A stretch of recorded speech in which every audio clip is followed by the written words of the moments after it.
ئەبوو ئەیوب ئەو نە لە خزمەتی پێغەمبەری خوایە مایەوە، ئەو نە پێغەمبەری خوای خۆشەویست، تەنانەت پێغەمبەری خوا چووە ماڵەکانی خۆشی.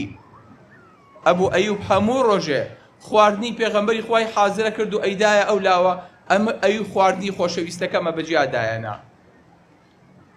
هەتا نیوەڕۆیەکیان نیوەڕۆیەکی گەرم وەکو ئەم هاوینەی ئێستەی ئێمە ئەبوو بەکریەتە دەرەوە لە ماڵ، وەزیری دەسەڕاستی پێغەمبەری خوا، خاوەنی دەوڵەت و حکوومەت، هەموو بوجەی وڵاتیان لە بەردەسایە، هەموو میزانیەی خەڵک و ئەو ئومەتیان لە بەردەسایە. ئەبوو بەکریەتە دەرەوە عومەرە بینێ، عومەر چیەکی لە دەرەوە؟ ئەفەرمێ وەڵڵاهی برسێتی هێنامێتێ دەرەوە. ئەبوو بەکریش ئەفەرمێ قەسەم بەخوا منیش هەروەها. تۆزێکی پێچی و پێغەمبەری خوا پەیا بێ فەرمێ ئەوەی ئێوەی دەرهێنا بەخوا منیش ئەوەی لە ماڵ دەرکرد. پێغەمبەری خوا ئێستا بیان با بۆ چۆ، بیان با بۆ چمەد ئەمێ دەعوەتیان کە لەکوێ ئەم سەحابە بەڕێزانەی تێرکە. پیاوی یەکەمی دەوڵەت، سەرۆکی پەرلەمان و حکوومەت، دوو وەزیری ڕاست و چەپ، دوو جێگری بە ئەمەک، هەرسێکیان برسیانە ناو دەوڵەتی ئیسلامیە. بیان با بۆ چۆ باشە، ئەڵێ با بچین. دوایەکەون ئەیان بات بۆ باخێک بە خێزانەکە ئەڵێ ئەبوو ئەیوب لەکوێیە؟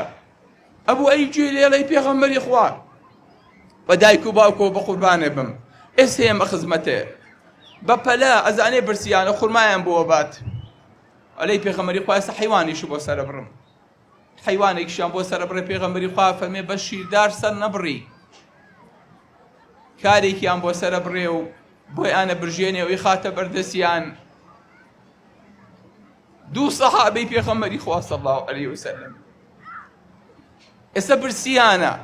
پێغەمبەری خوا لەگەڵ برسێتێکی خۆیە فاتیمەی کچی بیر نەچۆتەوە، نانێک ئەهێنێ کە ئەیوب کردوێتی، گۆشتەکەی خاتە سەر. فەرمێ ئەبوو ئەیوب خوا ئەم نانە ئەمە بەرە بۆ فاتیمەی کچم، 3 ڕۆژە نانی نەخواردووە.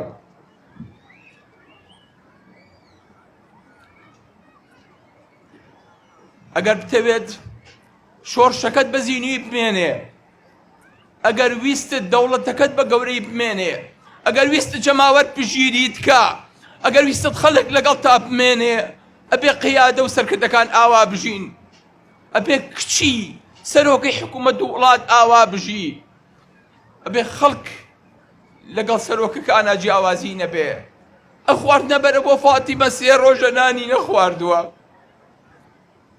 سبحان الله. پێغەمبەری خوا خۆشی چی نەبووە بۆ فاتیمە بنێرێ.